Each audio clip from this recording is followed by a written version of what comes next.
जय श्री राम दोस्तों। आज के इस वीडियो में हम लोग पढ़ने वाले हैं करुण रस, जो कि हमारे बोर्ड एग्जाम के लिए बहुत ही ज़्यादा इम्पोर्टेंट है। और बच्चों, जैसा कि आप लोग जानते होंगे कि आपके बोर्ड पेपर में हर साल पूछा जाता है, तो आप लोग इसे ज़रूर तैयार कर लेना, ठीक है। तो चलिए सबसे पहले हम इसकी परिभाषा को देखेंगे और समझेंगे, फिर हम इसके उदाहरण को भी समझेंगे, ठीक है।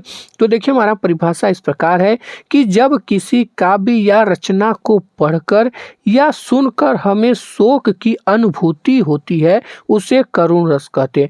मतलब सिंपल सा यहाँ कहा गया है कि कोई भी हमारा काव्य होगा या कोई भी हमारा रचना होगा, जैसा कि हमारे पुस्तकों में दिया रहता है, उनको जो है पढ़कर या सुनकर हमें शोक की जो अनुभूति होती है, शोक को हम दूसरे शब्दों में कह सकते हैं, जो दुख की अनुभूति होती है, उसे करुण रस कहते हैं। तो सिंपल सा आप लोग समझ गए होंगे कि करुण रस हमारा क्या होता है। चलिए हम इस उदाहरण के माध्यम से अपने इस करुण रस को और भी आसान और सरल तरीके से समझते हैं।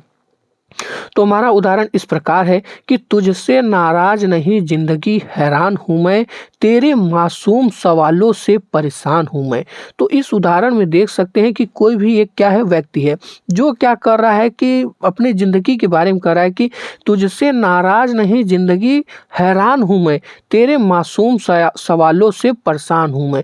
तो उसमें जो हमारा व्यक्ति है, वो इन जो है इस रचना के माध्यम से अपने क्या कर रहा है, दुख को प्रकट कर रहा है, यानी क्या कर रहा है, उसे व्यक्त कर रहा है, और कह सकते हैं कि उसकी क्या कर रहा है, वो अनुभूति कर रहा है। तो सिंपल सा क्या होगा, यह हमारा जो है करुण रस होगा। तो आप लोग समझ गए होंगे कि हमारा करुण रस क्या होता है कि जब किसी काव्य या रचना को पढ़कर या सुनकर हमें जो शोक की अनुभूति होती है, उसे करुण रस कहते हैं। तो यह जो है हमारा सिंपल सा करुण रस का परिभाषा और उदाहरण हो गया। चलिए हम इसके स्पष्टीकरण को भी देखते हैं और समझते हैं। तो दोस्तों देख सकते हैं हमारा स्पष्टीकरण में दिया हुआ है, पहला हमारा स्थायी भाव, यानी जो हमारा करुण रस का स्थायी भाव क्या होता है, वो होता है शोक होता है। अनुभाव में आप लिख सकते हैं विलाप होता है। संचारी भाव में चिंता मोह स्मृति होता है। आलंबन में छटपटाना और विलाप करना। देखिए, आप इसका स्थायी भाव जरूर याद कर लीजिएगा, क्योंकि आपके बोर्ड पेपर में जरूर पूछा जाता है, ठीक है। तो बच्चों देख सकते हैं इसका स्पष्टीकरण भी हम बहुत ही सिंपल और आसान तरीके से लिख दे सकते हैं।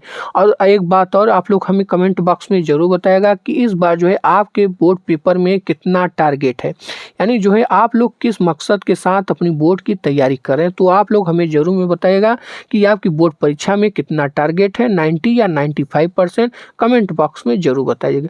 और हाँ दोस्तों, हमने ऐसे ही जितने भी आपके रस के कह सकते इंपॉर्टेंट और भी जितने हैं, उनका भी हमने वीडियो बना चुका। तो प्लीज़ आप सबसे एक ही रिक्वेस्ट है कि बस एक बार चैनल को जरूर चेकआउट कर लेना, ताकि आपको जो है वो वीडियो भी प्राप्त हो सके और उन्हें भी तैयार कर लीजिएगा। जय हिंद, जय भारत, वंदे मातरम।